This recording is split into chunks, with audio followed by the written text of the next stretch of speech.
Hello friend, UGC net के लिए एक बड़ी न्यूज़ है। जो स्टूडेंट यूजीसी नेट का एग्ज़ाम देने जा रहे हैं उनके लिए है स्पेशल। एडमिट कार्ड के साथ आएगा सेल्फ डिक्लेरेशन। उन्होंने ना कुछ पर्सनल डिटेल्स देनी होंगी। अब मैं आपको बताऊंगी कि उन्होंने क्या डिटेल्स देनी है। यूजीसी नेट का एडमिट कार्ड कोविड-19 के कारण 5 से 6 पेज का होगा और इसमें सेल्फ डिक्लेरेशन फॉर्म में कोविड से जुड़ी अपनी जानकारियां देनी होगी। यूजीसी नेट के एडमिट कार्ड तैयार करने से पहले नेशनल टेस्टिंग एजेंसी मतलब एनटीए ने एग्ज़ाम सिटी बदलने का एक और मौका दिया है। इसके बाद 5 सितंबर तक एडमिट कार्ड जारी होने की उम्मीद है। कोविड-19 के कारण यूजीसी नेट का एडमिट कार्ड इस बार 5 से 6 पेज का होगा, जिसमें एक पेज सेल्फ डिक्लेरेशन फॉर्म के तौर पर भरने के लिए दिया जाएगा। इसमें क्या है, पहले हमारा एडमिट कार्ड आता था जो एनटीए का, वो 1 या 2 पेज का आता था, यूजीसी नेट का। अब की बार आएगा वो 5 से 6 पेज का, और ये अर्जेंट है कि हमें 5 से 6 पेज पूरे ही निकलवाने हैं हमारे रोल नंबर के साथ। और कुछ उसमें गाइडलाइन है जो हमें फॉलो करनी पड़ेगी। वो गाइडलाइन है, मैं आपको बता रही हूँ।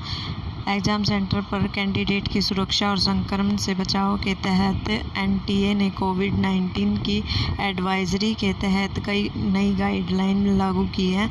एडमिट कार्ड डाउनलोड करते वक्त आपको सभी पेज डाउनलोड करने होंगे। इसमें exam admit card, self declaration form और कोविड-19 की गाइडलाइन होंगी। एग्ज़ाम से पहले और बाद में आपको किन गाइडलाइन को फॉलो करना है, इसमें उसकी पूरी डिटेल दी गई है।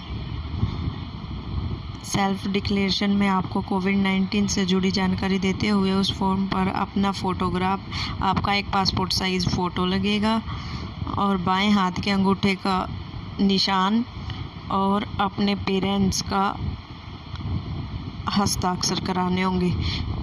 ये फॉर्म अपने घर से तैयार करके ले जाना है। इस फॉर्म पर एक कॉलम कैंडिडेट के सिग्नेचर का भी होगा, जिस पर एग्ज़ाम सेंटर पर निरीक्षक के सामने साइन होंगे।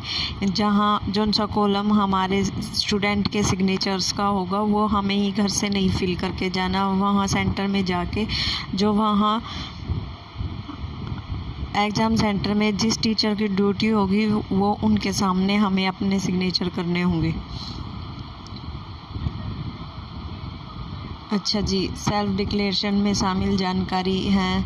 आपको बताना है कि क्या पिछले 14 दिनों में कफ, सांस लेने के दिक्कत, गले में परेशानी, नाक बहना या शरीर में दर्द जैसे कोई शिकायतें हैं या नहीं।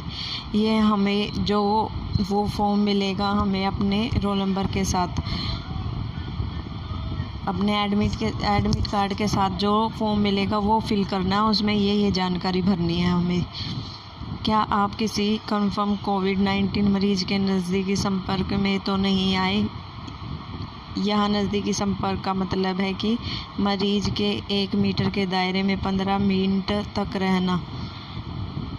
अगर नहीं तो आपको बताना है कि आप किसी मरीज के संपर्क में नहीं आए हैं और न ही आप अनिवार्य रूप से क्वारंटाइन में रहे हैं।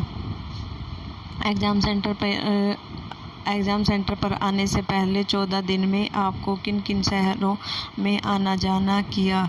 यहाँ 4 शहर पूछे गए हैं। आप गए हैं तो नाम लिखना होगा। अब सीटिंग प्लान अरेंजमेंट किस तरह है वहाँ का, हमारे सेंटर्स का। ऑड इवन होगा सीटिंग अरेंजमेंट। असिस्टेंट प्रोफेसर और जूनियर रिसर्च फेलोशिप के लिए 16 से 18 और 21 से 25 सितंबर के बीच होने वाले यूजीसी नेट में स्टूडेंट्स ऑपरेटिंग प्रोसीजर SOP की गाइडलाइन का अनुपालन किया जाएगा। SOP के तहत एग्ज़ाम सेंटर की कंप्यूटर लैब में एक कंप्यूटर छोड़कर बैठाया जाएगा। सैनिटाइजेशन की प्रक्रिया में इसका फ़ायदा उठाया जाएगा। कोई कैंडिडेट पहली शिफ्ट में जिस कंप्यूटर का इस्तेमाल करेगा, दूसरी शिफ्ट में उसका इस्तेमाल नहीं किया जाएगा। इस तरह कंप्यूटर के ओड इवन नंबर को सीटिंग अरेंजमेंट में लागू किया जाएगा। इससे संक्रमण का खतरा भी नहीं रहेगा।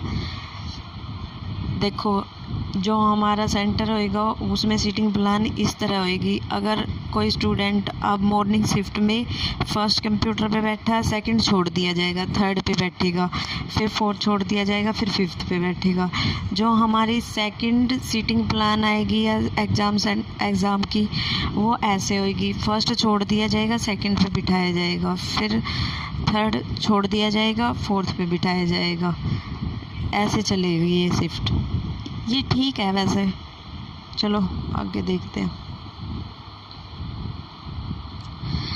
2 सितंबर तक कर सकते हैं करेक्शन। गृह मंत्रालय की ओर से 29 अगस्त को जारी अनलॉक 4 की गाइडलाइन में एक राज्य से दूसरे राज्य के आने जाने की छूट दी गई है।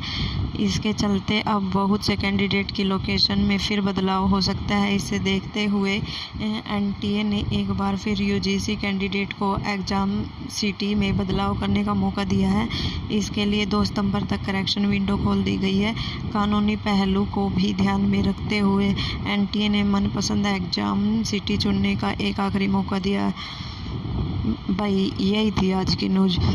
इसमें क्या बताया है? इसमें बताया है कि हमने जो सेंटर भरे थे, जब हमने फॉर्म भी भरा था, अब हम उसमें कुछ फेर बदल कर सकते हैं। जो हमें सेंटर जहाँ का जिस सिटी का हमें पसंद है, हम उसे सेलेक्ट कर सकते हैं और ये 2 अगस्त तक ही कर सकते हैं। 2 अगस्त के बाद हम सेंटर चॉइस नहीं कर सकते।